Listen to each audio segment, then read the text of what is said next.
Back to my YouTube channel. പിന്നെ നമുക്ക് ഇളമ്പക്ക കറി വെച്ചാലോ? അപ്പോൾ ആദ്യം തന്നെ ഇളമ്പക്ക നന്നായിട്ട് കഴുകിയെടുക്കുകയാണ്.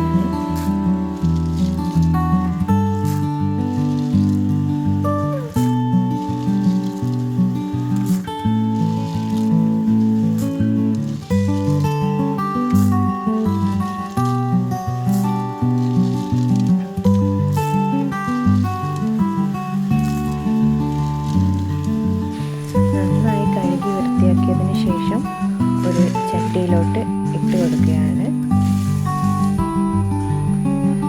കണ്ടോ, ഇതുപോലെ ഇട്ട് കൊടുത്തു. നന്നായിട്ട് വൃത്തിയാക്കിയിട്ടുണ്ട്, അല്ലെങ്കിൽ പൂഴിയൊക്കെ കടിക്കും. അതുകൊണ്ട് നന്നായി കഴുകി അതിലോട്ട് കുറച്ച് വെള്ളം ഒഴിച്ചു. എന്നിട്ട് അടുപ്പിലാണ് ഇത് വേവിക്കാൻ വേണ്ടി വെച്ചിട്ടുള്ളത്. നല്ലപോലെ തീ കത്തിച്ച് അടുപ്പിലേക്കാണ് വെച്ചത്. ആ സമയം കൊണ്ട് ഞാൻ തേങ്ങ ഒക്കെ ചിരകി വെക്കുകയാണ്. ഇതിലേക്ക് അരക്കാൻ വേണ്ടിയിട്ടുള്ള തേങ്ങ ചിരവുകയാണ്. ആക്ച്വലി എനിക്ക് തേങ്ങ ചിരകാൻ ഭയങ്കര മടിയായിരുന്നു. പിന്നെ ചിരകി ഇപ്പം മടിയൊന്നുമില്ല കേട്ടോ.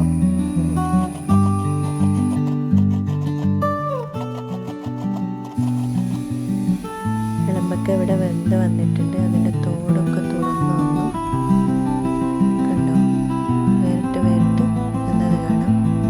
നല്ലതുപോലെ കത്തിക്കണം, എന്നാൽ മാത്രമേ അത് തോടിൽ നിന്ന് അടർന്നു വരുള്ളൂ.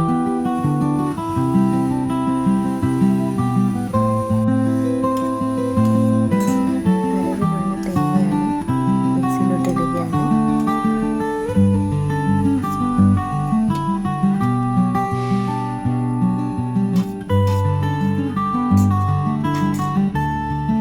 അതിലോട്ട് ഞാൻ കുറച്ച് മഞ്ഞൾപ്പൊടി, മുളക് പൊടി ഇതാണ് ആഡ് ചെയ്തിട്ട് അരയ്ക്കാൻ പോകുന്നത്.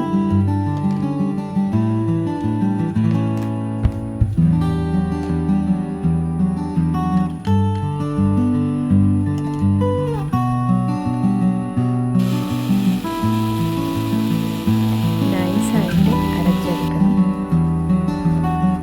അവിടെ അരച്ചുകൊണ്ടിരിക്കുമ്പോൾ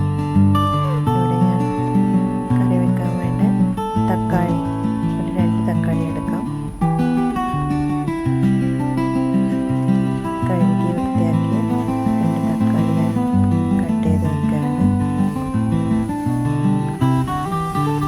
പിന്നെ പച്ചമുളകുമാണ് ഉപയോഗിക്കേണ്ടത്. പച്ചമുളക് നല്ല എരിവുള്ളത് കൊണ്ട് ഞാൻ ഒരു പച്ചമുളക് മാത്രമാണ് എടുത്തത്. പിന്നെ മുളക് പൊടി ഒക്കെ ഇടുന്നുണ്ടല്ലോ, അപ്പോൾ കൂടുതൽ എരിവാവുന്നത് കൊണ്ട് ഒരു പച്ചമുളകാണ് എടുത്തിട്ടുള്ളത്. പിന്നെ ഇഞ്ചിയുടെ തൊലി കളഞ്ഞ് ചതുക്കി എടുക്കണം. ഇതൊക്കെയാണ് കറിയിലോട്ട് ആഡ് ചെയ്യാനുള്ളത്. അതൊക്കെ റെഡിയാക്കി വെക്കുകയാണ്.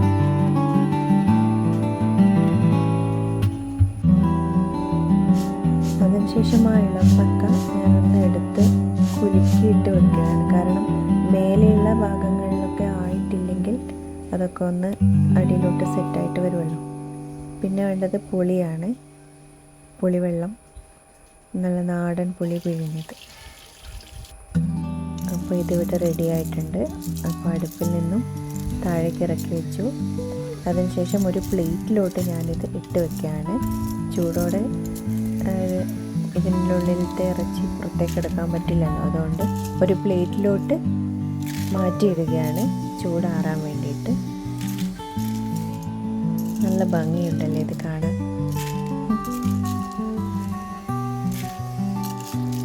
പണ്ടൊക്കെ സ്കൂളിൽ പഠിക്കുമ്പോൾ ഒരുപാട് ഇളമ്പക്കൊക്കെ വീട്ടിൽ വാങ്ങിക്കാറുണ്ടായിരുന്നു. അപ്പോൾ ആ സമയത്ത് ഇതുപോലെ നുള്ളിയിടാൻ വേണ്ടിയിട്ട് എടുത്തു വെക്കും. ആ സമയം നമ്മളെ വായിലേക്കായിരിക്കും മിക്കവാറും പോകുന്നത്. നല്ല ടേസ്റ്റായത് ഇങ്ങനെ കഴിക്കാൻ. പിന്നെ ആ വെള്ളം ഉണ്ടല്ലോ, അതും എടുക്കും. അതെടുത്ത് കറിയിൽ വെക്കുമ്പോഴും വറവുണ്ടാക്കുമ്പോഴും ഇതിൻ്റെ കൂടെ ആഡ് ചെയ്യുമ്പോൾ പ്രത്യേക ടേസ്റ്റ് ആയിരിക്കും. മീൻസ് ടേസ്റ്റ് കൂടുതലായിരിക്കും. ഞാനിവിടെ വെള്ളം എടുക്കുന്നുണ്ട്. ഞാൻ അത് ഒഴിക്കുമ്പോൾ കാണിച്ചു തരാം.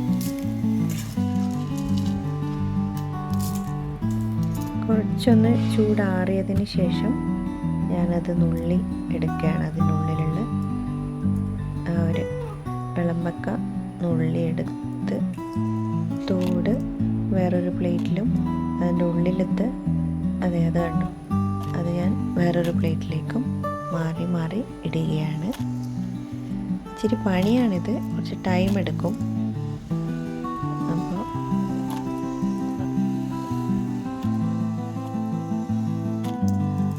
ഭയങ്കര ടേസ്റ്റാണ് കേട്ടോ ഇത് ഉണ്ടാക്കിയ. കറിയായാലും വറവായാലും വേറെ എന്തൊക്കെ ഉണ്ടാക്കുമോ എനിക്കറിയത്തില്ല. ഞാൻ 2 രീതിയിലാണ്, ഒന്ന് കറിയും ഒന്ന് വറവുമാണ് ഉണ്ടാക്കുന്നത്.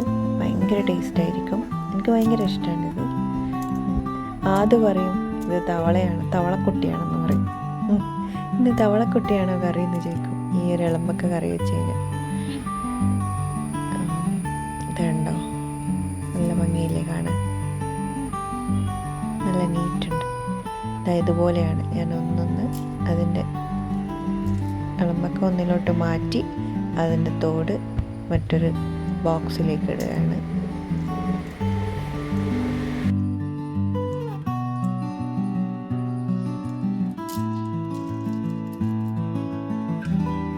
ഇതിൻ്റെ തോട് കണ്ടോ, ആ ഷെല്ല് ഉപയോഗിച്ച് ഒരുപാട് അലങ്കാര പരിപാടികളൊക്കെ ചെയ്യും. പണ്ടൊക്കെ ചെയ്യാറുണ്ടായിരുന്നു. കാർഡ്ബോർഡിൻ്റെ മുകളിൽ ഇങ്ങനെ ഒട്ടിച്ച് അതിൻ്റെ മുകളിൽ പെയിൻ്റൊക്കെ അടിച്ച് നല്ല ഭംഗിയായിരിക്കും കാണാൻ. പിന്നെ ചിലയിടങ്ങളിൽ കർട്ടൻ പോലെ ഇങ്ങനെ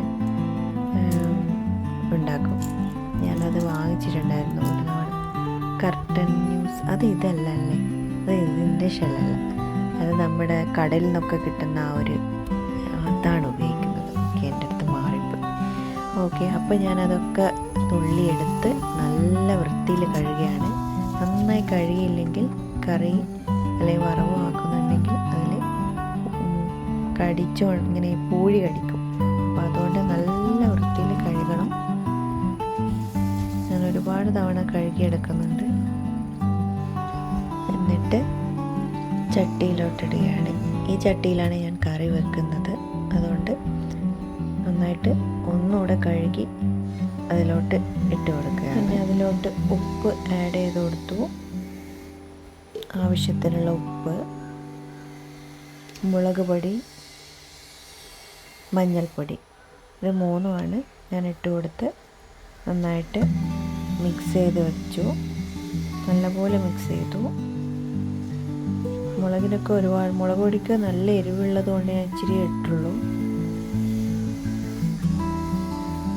സെറ്റ് ചെയ്ത് വെച്ചു. നേരത്തെ കട്ട് ചെയ്ത് വെച്ചിരുന്ന തക്കാളി, പച്ചമുളക്, ഇഞ്ചി ചതച്ചത് അതൊക്കെ അതിലോട്ട് ആഡ് ചെയ്തു.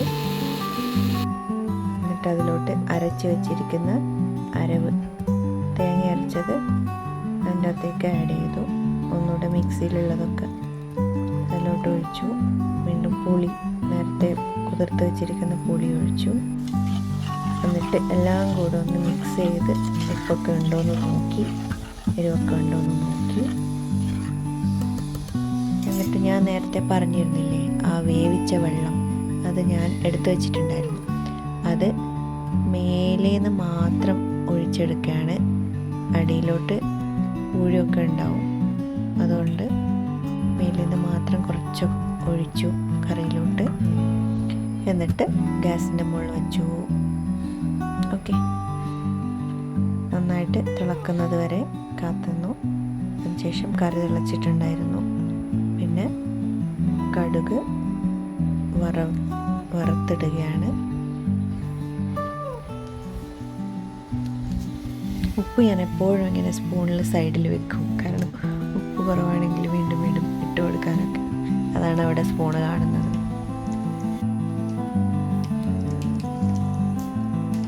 അങ്ങനെ കടുക് പൊട്ടിയതിന് ശേഷം തിളച്ചിരിക്കുന്ന കറിയിലോട്ട് കടുക് ഒഴിക്കുകയാണ്.